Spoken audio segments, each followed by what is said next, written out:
Bonjour à toutes et à tous. Je vais vous présenter un système bovin laitier français conçu avec de multiples partenaires selon les principes de l'agroécologie.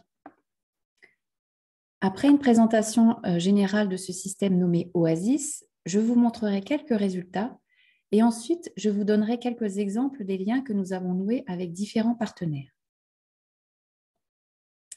Alors, Oasis a été mis en place suite à une demande de 6 départements scientifiques de l'INRA en 2011. L'INRA est l'Institut national de la recherche agronomique en France et depuis 2020, l'Institut a changé de nom et il s'appelle désormais INRAE, Institut national de recherche pour l'agriculture, l'alimentation et l'environnement. Et les 6 départements scientifiques nous demandaient de concevoir un système fourrager innovant en rupture avec les systèmes existants. Pour cela, 2 collègues et moi-même avons impliqué de nombreux partenaires du monde professionnel et associatif travaillant dans le domaine des systèmes fourragers. Il y avait à la fois des actrices et des acteurs du conseil et du développement agricole, des agriculteurs, un chef d'exploitation d'un lycée agricole, une personne de l'Agence de développement et de maîtrise de l'énergie, une personne de France Nature Environnement et d'un bureau d'études de prospective agricole, et il y avait aussi des chercheurs d'INRAE. Et tous ensemble, nous avons commencé par définir les objectifs de ce futur système, en nous projetant dans une vingtaine d'années. Ainsi, nous avons décidé que ce nouveau système devait permettre à un éleveur ou une éleveuse de vivre de son système laitier dans un contexte de changement climatique, en économisant l'eau et l'énergie fossile, et tout cela en contribuant à une agriculture durable. Donc avec ces piliers environnementaux, social et économiques que nous avons un peu précisés. Donc, il s'agit également de limiter les impacts sur l'environnement et le changement climatique, de satisfaire les attentes des éleveurs et des éleveuses et de la société civile et de favoriser le bien-être animal. Il s'agissait donc de concevoir un système laitier résilient face aux aléas, économe en ressources non renouvelables et efficient dans l'utilisation de ces ressources. Pour cela, nous avons utilisé une approche agroécologique visant à valoriser les ressources naturelles du milieu dans toutes leurs dimensions de l'espace et du temps. Nous avons d'abord imaginé un nouveau système fourrager basé sur des ressources diversifiées pour pouvoir encaisser les aléas et mieux valoriser les ressources en eau et en éléments nutritifs du sol, ainsi que le rayonnement lumineux. Nous avons diversifié les espèces et les variétés en semant différents mélanges et nous avons également diversifié les étages en rajoutant des arbres. Diversifier nous permet d'allonger les rotations et donc de réduire l'usage de pesticides. Pour économiser l'énergie fossile, nous utilisons très peu d'engrais minéraux azotés et à la place, nous mettons en place au maximum des légumineuses dans les prairies ou dans les fourrages annuels. Et pour économiser l'eau, nous utilisons des cultures adaptées à la sécheresse, soit parce qu'elles sont récoltées avant les périodes de sécheresse, comme les mélanges protéagineux céréales, soit parce qu'elles ont un enracinement profond, comme le sorgho ou la chicorée. Puis, nous avons imaginé une stratégie d'élevage en cohérence avec ce nouveau système fourrager, en donnant la priorité au pâturage de ces ressources pour économiser de l'énergie fossile. Pour cela, nous avions mis en place 2 saisons de vélage centrées sur les périodes de pic de croissance de l'herbe, c'est-à-dire au printemps et à l'automne. Nous avons également allongé les lactations à 16 mois au lieu de 10 mois pour un vélage tous les 18 mois. Et nous avons mis en place un croisement rotatif à 3 races avec de la race Holstein, rouge scandinave et de la jersiaise.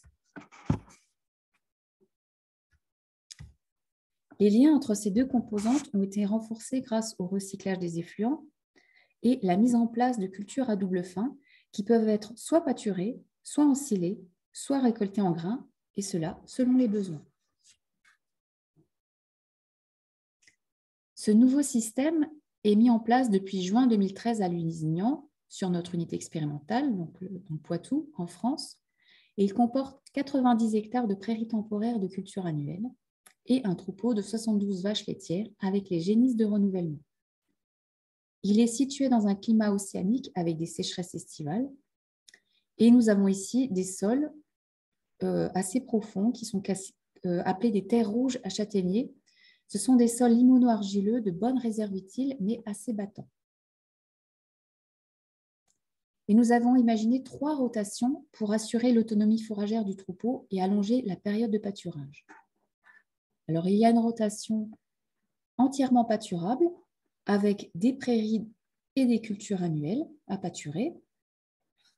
Une rotation avec des prairies et des cultures annuelles à double fin, du sorgho ou du métail. Et une rotation non pâturable pour faire des stocks, de la paille et des cultures de vente avec 4 années de prairies, du maïs, du blé, du sorgho et un mélange protéagineux céréales. Nous visons avec ce système fourrager l'autonomie fourragère du troupeau composé de 72 vaches laitières et des génisses de renouvellement. Ces 4 parcelles présentent, dans ces 3 rotations, présentent des 4 parcelles implantées avec des arbres qui ont pour objectif à la fois d'améliorer la fertilité des sols, mais également de préserver la biodiversité, d'atténuer le changement climatique et de s'y adapter, de diversifier les productions, de favoriser le bien-être animal, mais surtout de contribuer à l'autonomie fourragère grâce à la mise en place d'arbres fourragers. Nous avons donc mis en place toute une série d'innovations dans un seul système à l'échelle de la ferme, et c'est ce nouveau système que nous expérimentons. Nous regardons s'il répond aux objectifs qui lui étaient assignés au départ grâce à une analyse multicritère sur le long terme. Donc, nous évaluons à la fois les performances agronomiques et zootechniques. Nous évaluons également les performances environnementales et les résultats économiques. Donc, je vais maintenant vous présenter quelques résultats. Alors, le premier résultat, c'est un panorama de la diversité des fourrages que nous faisons pâturer à nos vaches laitières afin d'allonger la période de pâturage malgré le changement climatique. Donc, vous voyez ici que nos vaches ont appris à pâturer de la betterave fourragère, des prairies multi-espèces avec de la chicorée, des résidus de sorgho grain, des vignes fourragères, des arbres fourragers et du sorgho associé à une légumineuse. Alors, les fourrages pâturés représentent quasiment 50% de l'alimentation de nos vaches sur l'année. Et donc, comme vous le voyez sur ce graphique qui représente la ration mensuelle du troupeau laitier évaluée sur les années 2017 à 2020, la majeure partie de ces fourrages pâturés est constituée de prairies multi-espèces, mais les autres fourrages que vous avez vus en photo juste avant permettent aussi aux vaches de pâturer quand les prairies ne produisent plus. Les fourrages sont également diversifiés pour les stocks, comme nous l'avons vu tout à l'heure quand je vous ai présenté les rotations. Mais là aussi, l'herbe constitue le principal fourrage, complété par du maïs, du sorgho et des métailles. Et les concentrés ne représentent que 4% de la ration annuelle. Alors voici également quelques résultats de performance laitière comparant les résultats avant la mise en place du système, en bleu, et sur la campagne laitière 2020-2021, en orange. Comme vous le voyez, les taux butyreux et protéiques ont fortement augmenté de 15 à 16%. En revanche, le lait brut par vache présente a diminué de 16%. Mais au final, la quantité de matière utile par vache présente reste quasiment identique.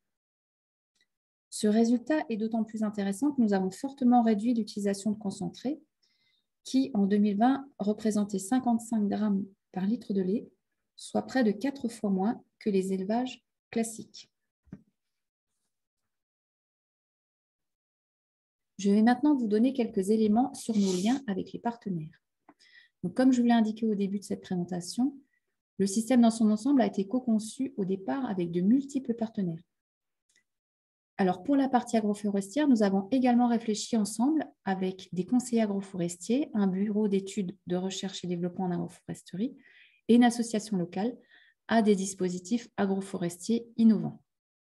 Donc, vous voyez par exemple un exemple de taille innovante réalisé par un conseiller agroforestier. Nous avons également beaucoup d'échanges lors des visites de notre dispositif où nous accueillons à la fois des éleveurs, des éleveuses, des conseillères et des conseillers, des étudiantes et des étudiants en formation supérieure, des élèves en formation secondaire et des scientifiques. Et il y a aussi toutes sortes de projets que nous avons avec les instituts techniques et le développement agricole. Et je participe à des groupes de réflexion sur l'adaptation au changement climatique des systèmes laitiers impliquant des acteurs de la filière. Enfin, depuis 2021, un réseau de recherche et développement régional a été mis en place par la filière laitière afin de mieux faire connaître les travaux que nous réalisons et les impliquer davantage dans nos recherches. Et dans ce cadre, nous avons mis en place une journée technique à destination des éleveurs et des éleveuses. Voilà, j'espère que cette présentation vous a donné des idées sur de nouvelles solutions à tester chez vous. Et je vous remercie pour votre attention.